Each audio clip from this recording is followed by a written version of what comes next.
Late చేయకుండా ఈరోజు టాపిక్లోకి కుడికాలు ముందర పెట్టి ఎంటర్ అయిపోదాం. ఫస్ట్ ఫోటోలో ఉన్న ఆంటీ పేరు సునీత. నన్ను అడిగితే ఆంటీ సునీత కంటే తన పేరు రాధిక పెట్టుకోవాల్సిందేమో. థర్డ్ ఫోటోలో ఉంది తన కూతురు ఐశ్వర్య. అతనికి తేజేశ్వర్ అనే వ్యక్తితో కొంచెం బలవంతంగా అరేంజ్ మ్యారేజ్ చేసింది. సరే, ఈ సెకండ్ ఫోటోలో ఉన్న అతను ఎవరా అని మీకు అనిపించచ్చు. అతనే ఈ యొక్క ఇన్సిడెంట్కి మెయిన్ విలన్. అతని పేరే తిరుమలరావు. ఈ తిరుమలరావు అనేటైన ఈ ఆంటీతో ఎఫైర్ పెట్టుకుంది. సరే, ఆంటీతో పెట్టుకొని ఊరుకున్నా అంటే లేదు, నాకు తల్లి కావాలి, పిల్ల కావాలనుకుంది.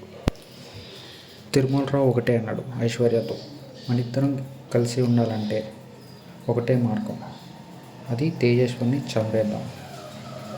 సో వాళ్ళు లాస్ట్ టైం జరిగిన మేఘాలయ హనీమూన్ ఇన్సిడెంట్ ఏదైతే ఉందో దాని ఇన్స్పిరేషన్ కింద తీసుకొని సేమ్ అదే విధంగా ప్లాన్ చేద్దాం. కాకపోతే ఆమె కొన్ని మిస్టేక్స్ చేసి దొరికిపోయింది. ఈసారి మనం అట్లా కాకుండా కొంచెం మంచిగా ప్లాన్ చేసి చేద్దామని అనుకుంటారు. అయ్యో, సబ్స్క్రైబ్ చేయడం మర్చిపోయారండి మీరు.